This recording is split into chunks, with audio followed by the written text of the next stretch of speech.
반갑습니다. 일간 증인들 월요일 방송 여러분들과 함께 나누겠습니다. 여러분들은 이 방송을 보는 시간이 아마 9시 이후 밤이 되겠죠. 주로 밤에 여러분들 하루 일과를 마치고 통독과 더불어 영상을 보시리라 생각합니다. 저는 아침에 이 영상을 찍습니다. 주로 새벽기도 마친 시간 7시에서 9시 혹은 9시에서 10시 그 사이에 영상을 주로 찍는 편이고요. 그렇게 찍지 않으면 또 하루가 이렇게 밀려가지고 이렇게 생각처럼 일정을 맞추기가 쉽지가 않더라고요. 그래서 저는 아예 그냥 딱 습관을 아침에 새벽기도 마치고 나면은 씻고 그리고 바로 영상을 찍는다라고 생각을 하고 그렇게 합니다. 그러니까 습관이 들면은 조금 쉽습니다. 당연히 자연스럽게 이렇게 한다라고 생각을 하면은 좀 덜 에너지가 드는 것 같아요. 새벽 기도도 마찬가지고 여러분들이 시간을 정해서 개인 기도도 마찬가지고요. 통독이나 묵상도 여러분들의 삶의 습관으로 들어오도록 여러분들이 그 노력을 기울이시면은 습관이 된 것들은 쉽게 무너지지 않습니다. 그런데 이게 여러분들에게 이벤트가 되면은 이벤트는 간헐적이죠. 하다 안 하다 하게 되죠. 그래서 여러분들이 그 말씀을 통독하고 또 말씀과 더불어 이렇게 기도하고 하는 것을 습관을 들이면 참 좋겠습니다. 오늘 제가 새벽 예배 마치고 이렇게 올라와서 영상을 찍는데 요즘에 우리 교회에 모이지 못하고 그러다 보니까 영상으로 나가는 메시지가 굉장히 중요해졌죠. 오늘 새벽 예배도 참 우리에게 참 뼈를 때리는 귀한 메시지가 있습니다. 여러분 새벽 예배를 꼭 들으십시오. 저는 5시 반에 일어나서 그 시간에 실시간으로 여러분들이 기도할 수 있으면 정말 좋겠고요. 혹시 여러분들의 삶의 패턴상 어렵다면은 새벽 기도를 밤에 들으셔도 괜찮습니다. 이거 대신 들으셔도 괜찮습니다. 꼭 들으십시오. 요즘에는 정말 제가 은혜를 굉장히 많이 누리고 있는데요. 누가복음 말씀을 통해서 특별히 기도에 대한 강조가 많습니다. 제가 주일에도 기도를 강조했죠. 하나님 앞에 간절하게 나아가는 것, 하나님의 본심을 아는 것. 또 우리 오늘 새벽에도 여러분들이 또 들으시면은 참 진짜 우리의 영혼을 정말 깨뜨리는 영혼이 깨어지고 참 은혜를 간절히 구하게 되는 그런 말씀들이 있습니다. 여러분 그 새벽 예배 말씀을 통해서 은혜 많이 누리시기를 바랍니다. 오늘 3월 16일 사사기 1장부터 3장. 여러분 벌써 5경 지나고 여호수아 지나서 사사기에 우리가 돌입했습니다. 역사의 흐름을 대강 아시겠죠? 그 족장 시대를 지나서 그 애굽 시대 그리고 출애굽, 광야 유랑, 가나안 정복 그리고 이제 사사기 가나안 땅에 정착한 그들의 삶의 이야기죠. 여호수아서에서 우리가 살펴봤듯이 여호수아 후반부터는 조금씩 암울한 기운이 있습니다. 어떤 암울한 기운입니까? 정복 전쟁은 끝났는데 잔당을 내쫓는 일이 수월치 않았어요. 자, 잔당을 내쫓는 일이 수월치 않았다라는 그 상황이 사사기로 이제 이어집니다. 물론 여호수아는 승리주의적인 분위기가 많습니다. 하나님께서 행하신 승리 약속을 이행하신 하나님. 그런데 이젠 우리 편의 약속이 있죠. 잔당을 쫓아내고 그 땅을 하나님의 땅으로 하나님의 나라가 되게 만들어야 하는 우리 편의 과업이 있는데 그 과제를 사사기는 어떻게 했는가 하는 것을 보여줍니다. 자, 그럼 한번 같이 보겠습니다. 사사기 오늘 1장부터 3장까지. 자, 사사기의 배경은 1장 1절에 나오죠. 여호수아가 죽은 후에. 자, 여호수아가 죽은 후에 이스라엘 자손이 여호와께 여쭈어 이르되 우리 가운데 누가 먼저 올라가서 가나안 족속과 싸우리이까. 자, 여호수아 후반부와 비슷한 상황이죠. 여전히 남아있는 이 가나안 족속들을 처단하고 그들을 내쫓는 일. 자, 여기도 그 여호수아 후반과 비슷하게 지파별의 상황들을 보여줍니다. 자, 그런데 조금씩 전황이 다릅니다. 한번 보겠습니다.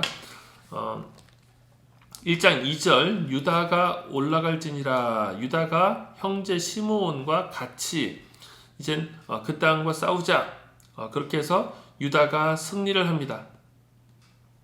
8절과 10절 보시면 예루살렘을 쳐서 점령하고 11절부터 15절까지는 우리가 아는 대로 그 갈렙의 사건, 갈렙과 온니엘의 이야기가 나오죠. 온니엘은 첫 번째 사사입니다. 뒤에 보겠지만 16절부터 보시면은 이제 모세의 장인 겐 사람이 그 겐 지파가 유다 자손과 함께 이제 그 함께 거주했다. 또 뒤에 이 겐 사람은 또 한번 등장을 합니다. 자, 19절 보시면 여호와께서 유다와 함께 하셨으므로 그가 산지 주민을 쫓아내었으나 골짜기의 주민들은 철병거가 있으므로 그들을 쫓아내지 못하였으며, 자, 유다의 승리에 이은 유다의 실패죠. 그리고 21절 베냐민 자손은 예루살렘에 거주하는 여부수 족속을 쫓아내지 못하였으므로 여부수 족속이 베냐민 자손과 함께 오늘까지 예루살렘에 거주하니라. 사실 이 1장 21절은 1장 8절과 조금 상반된 결과입니다. 유다 자손이 예루살렘을 쳐서 점령했다고 했는데 베냐민 자손이 예루살렘에 거주하는 여부수 족속을 쫓아내지 못했다. 우리가 이 부분은 조금 더 살펴볼 필요가 있을 것 같은데요. 저는 1장 21절이 현실적인 판단이라고 봅니다. 왜냐하면 다윗 시대에 이르러서야 예루살렘의 여부수 족속이 완전히 쫓아냈거든요. 그렇다면은 이렇게 생각할 수도 있겠죠. 지역이 같지만 지역의 한쪽 부류를 예루살렘이 점령했다라고 볼 수도 있겠죠.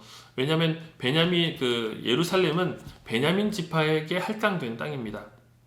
자, 21절 베냐민의 실패. 자, 22절부터 26절까지 보시면은 요셉 가문의 성공이 나오고 루스라고 하는 땅을 이제 점령하죠.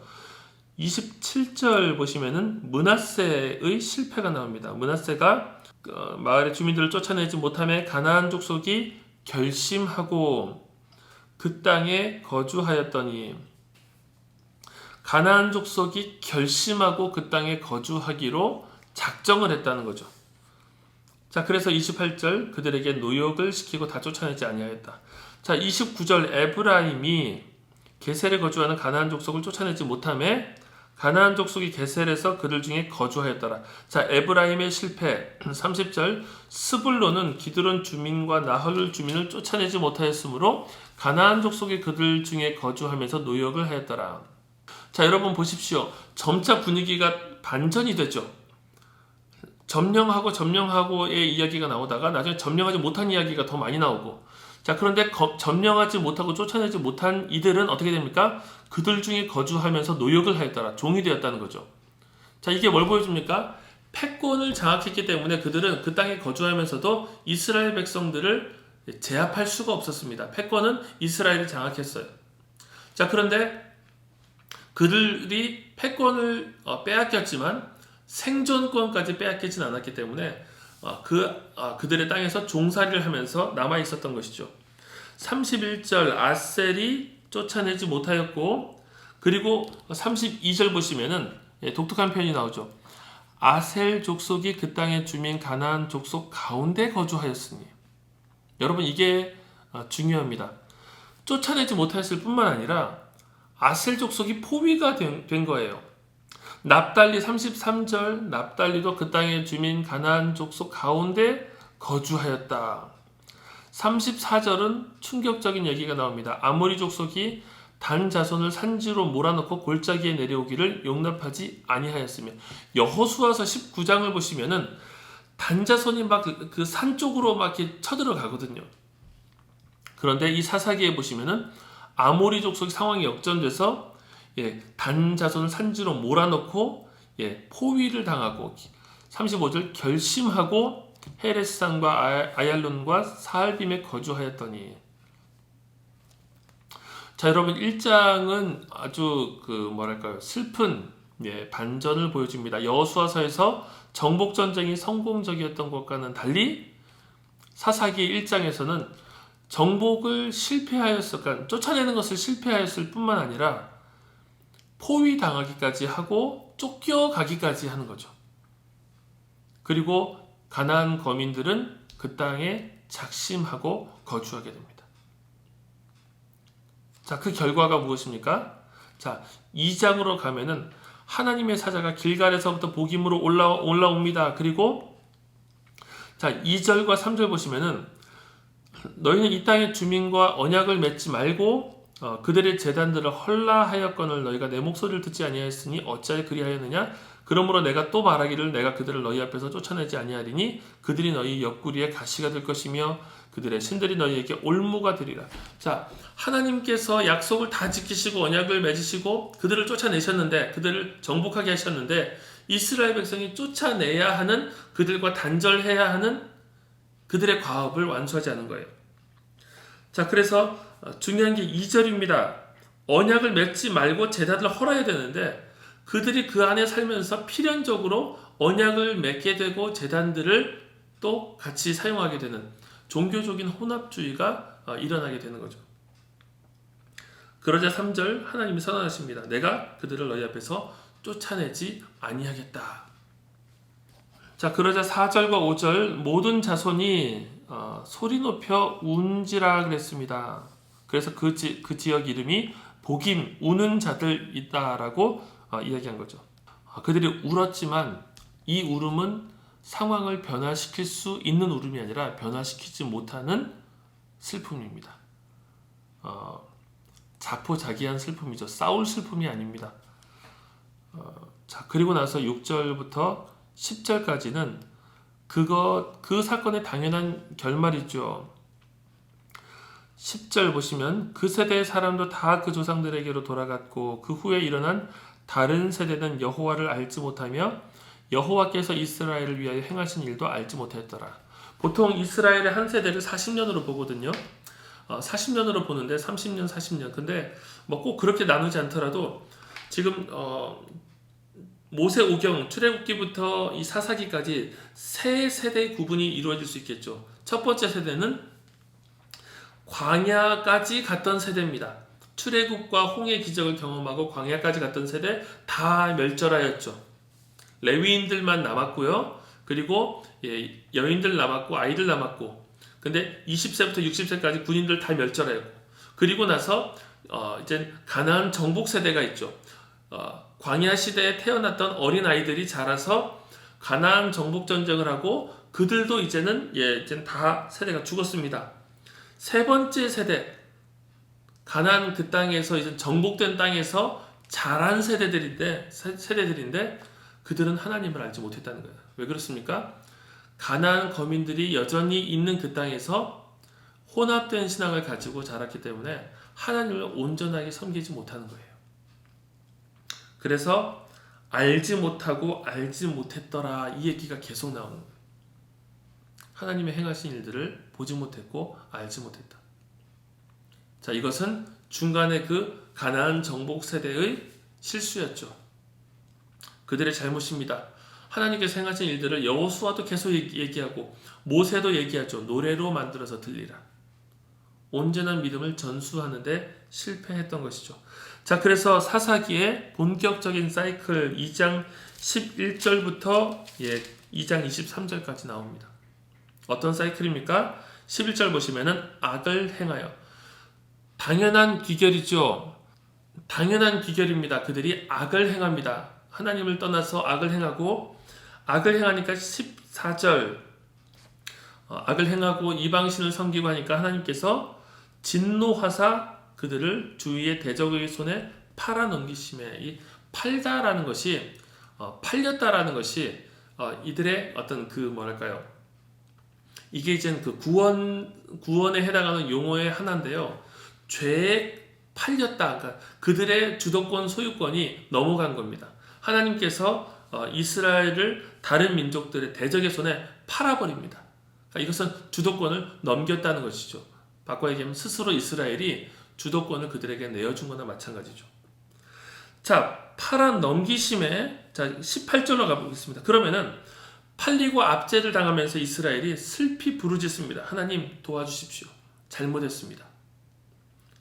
그때 다시 16절로 가시면은 사사들을 세우셔서 노략자의 손에서 그들을 구원하십니다. 사사는 어떤 사람입니까? 하나님을 잘 믿을 때, 이스라엘이 하나님을 잘 믿을 때는 사사가 필요하지 않습니다. 하나님을 잘 믿을 때 이스라엘은 제사장과 레위인들을 통해서 통치가 되는 나라예요. 하나님을 예배하고 율법을 가르치고. 사사는 어떤 사람입니까? 아무런 계보가 없이 갑자기 하나님께서 다급한 이스라엘을 위해서 들어 사용하신 한 사람이에요.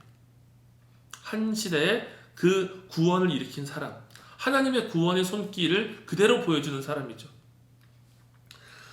자, 그렇게 해서 구원하게 하시고 나면 이스라엘이 어떻게 합니까? 잠깐 평안을 누립니다. 30년 혹은 40년, 80년 평안을 누려요. 그리고 나서 또다시 죄를 짓습니다. 팔려갑니다. 압제를 당합니다. 하나님께 부르짖습니다. 하나님 사사를 보내십니다. 또다시 구원하십니다. 평화가 지속됩니다.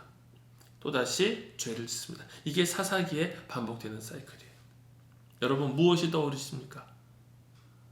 이 사사기의 사이클은 우리의 모습과 너무 유사한 거죠. 죄에 무너지고 하나님께 구하고 은혜를 누리면서 돌아오고 다시 하나님과 평안을 누리고 그러다 다시 또 평온하면 죄를 짓고 또 다시 고난을 당하고 하나님께 부르짖고 이 우리의 이 본성을 보여주는 거죠. 사사기를 보면은 이스라엘 백성은 왜 이렇게 망가지고 무너질까? 여러분 딱 우리의 모습입니다. 사사기 3장으로 가시면은 이 모든 상황에 대한 하나님의 섭리가 나타납니다. 3장 1절 가나안의 모든 전쟁을 알지 못한 이스라엘을 시험하려 하시며 이스라엘의 실패를 허용하신 하나님의 계획은 그들이 전쟁을 배우도록 하기 위해서 거룩을 위한 전쟁, 하나님의 말씀을 지키는 전쟁. 그래서 2절 이스라엘 자손의 세대 중에 아직 전쟁을 알지 못하는 자들에게 그것을 가르쳐 알게 하려 하사 남겨두셨다. 또한 그와 더불어 4절 이 이방 민족들로 이스라엘을 시험하사 순종하는지 알고자 하셨더라. 이게 사사기적인 상황에 대한 하나님의 섭리입니다. 하나님이 이렇게 하려고 하신 것이 아니라 이스라엘의 실수와 이스라엘의 연약함을 하나님의 계획 속에 사용하시는 것이죠. 자, 그 뒤로 7절부터 이제 온니엘, 12절 에훗, 31절 삼갈 이렇게 사사들의 이야기가 나옵니다. 오늘은 여기까지 마치고요. 사사기 4장부터 쭉 계속해서 이어서 사사들의 이야기 우리가 함께 나눠보도록 하겠습니다. 오늘 우리가 생각할 것은 무엇입니까? 사사기의 사이클은 우리의 모습과 너무나 유사하다. 그리고 하나님께서 어떻게 구원자가 되시는지, 이스라엘과 우리는 어떻게 늘 한결같이 악한지 생각해 보시면 좋겠고요. 또 하나님의 행하신 일들을 끊임없이 전파하고 증인되지 않으면은 우리는 상실하게 된다는 거예요. 그 은혜를. 이 공동체 가운데 어떤 귀한 일들이 있더라도 전파되지 않으면은 상실됩니다. 그 이야기를 해야 될 사람이 어떤 사람들입니까? 선배들이죠. 목자들이죠. 또 이 공동체에서 여러분 후배들, 저학년들은 선배들이 돼서 그 이야기를 하는 사람이 되어야 합니다. 그렇게 이 공동체 가운데 하나님께서 주신 은혜를 꾸준히 나누면서 그 이야기를 듣고 올라오는 우리 저학년 세대들이 하나님의 행하심을 알고 누리고 똑같은 하나님을 만나는 것이죠. 우리 공동체 가운데 사사기의 이 모습을 반복하지 않고 하나님의 행하신 일들이 늘 현재형으로 되살아나는 그런 은혜가 있기를 바랍니다. 감사합니다.